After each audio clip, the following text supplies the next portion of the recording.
La Suède vient de franchir un cap majeur dans la protection animale. Et si vous avez un chat, ce qui se passe là-bas devrait vous faire réfléchir.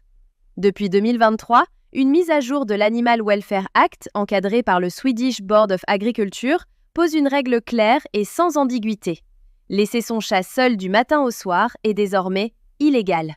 Ce n'est plus une question de bon sens ou de bienveillance personnelle, c'est une obligation légale avec des sanctions à la clé. Concrètement, qu'est-ce que ça change ? Les propriétaires qui travaillent toute la journée doivent s'organiser pour qu'une personne passe voir l'animal dans la journée.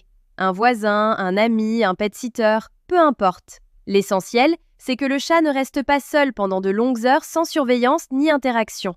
Et les besoins physiologiques, nourriture, eau, litière, doivent être vérifiés au minimum 2 fois par jour.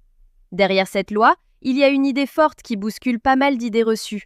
Le chat n'est pas l'animal solitaire et indépendant qu'on a longtemps cru. Pendant des années, on s'est dit qu'un chat, ça se débrouille, que ça n'a pas besoin de nous comme un chien. Eh bien, la science du comportement félin dit le contraire. Sans stimulation, sans interaction humaine régulière, un chat peut développer de véritables troubles psychologiques liés à l'isolement. Anxiété, comportement compulsif, agressivité ou au contraire un repli total sur lui-même. Et ça commence dès le plus jeune âge. Les nouvelles dispositions insistent aussi sur le développement des chatons. Ils ne doivent pas être séparés trop tôt de leur mère et doivent grandir avec suffisamment de contacts sociaux, idéalement avec d'autres chats. Ce que votre chat vit dans ses premières semaines de vie conditionne en grande partie son équilibre pour le reste de son existence.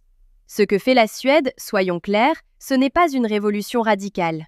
Les médias internationaux qui ont relayé cette information ont d'ailleurs pris soin de le préciser. Il s'agit d'une clarification, d'une mise à jour de standards déjà parmi les plus élevés d'Europe, fondée sur des connaissances scientifiques de plus en plus solides sur le bien-être félin.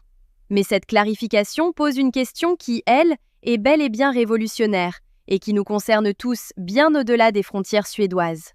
En France, en Belgique, en Suisse, sommes-nous prêts à reconnaître que nos chats ont eux aussi un droit à la présence, à l'attention, à une vraie relation ?